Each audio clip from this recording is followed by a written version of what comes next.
Hello guys, welcome back to my channel. This is Ma'am Suju again, and if you are new to my channel, please subscribe and hit the notification bell para updated po kayo sa mga vlog na aming ipapalabas. So guys, another mini vlog guys, kasama itong aking baby guys na 2 months old. At ito yung ganap namin sa gabing ito guys. Magluluto ako ng sinabawang isda na may hipon, na merong malunggay, tanlad.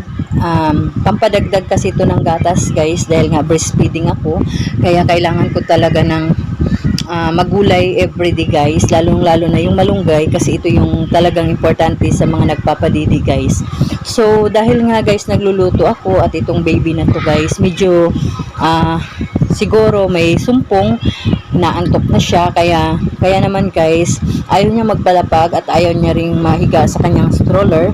Kaya naman habang naghihimay ako guys, ito karga-karga ko tong baby na to.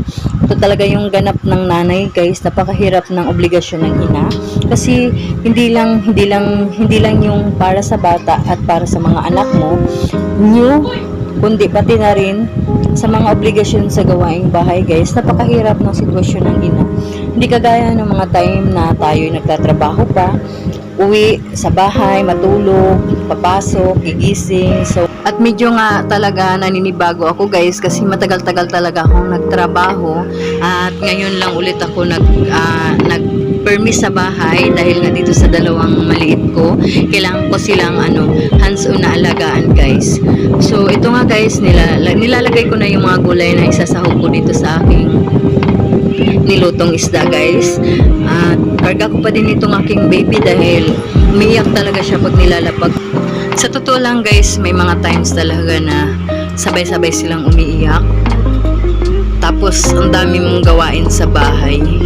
Napakahirap kasi sa sitwasyon mo na nag-iisa ka lang na nag-aalaga sa kanila, ikaw lahat. Tapos may mga times na hindi mo sila maintindihan, kasi lalo na yung ate nito, medyo alagayin pa talaga siya guys, kasi 2 taong gulang pa lang siya. Bali 1 and 3 months siya na sundan. Kaya naman guys, medyo hirap din talaga ako sa sitwasyon ko na ako lang talaga ang hands-on na nag-aalaga sa kanila. So sa mga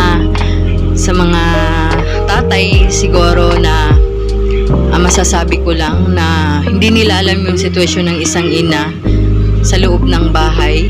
Naranasan ko din namang magtrabaho guys, pero once na nagdi-day off talaga ako, yung pahinga ko guys, hindi ko yun pinapahinga, kasi marami ka pang gagawin bilang ina.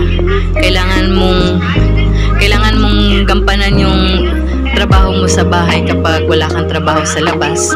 Kaya guys, kapag talagang may rest day ako, yung time na nagtatrabaho ako, nilalaan ko talaga sa mga anak ko, sa trabahong bahay.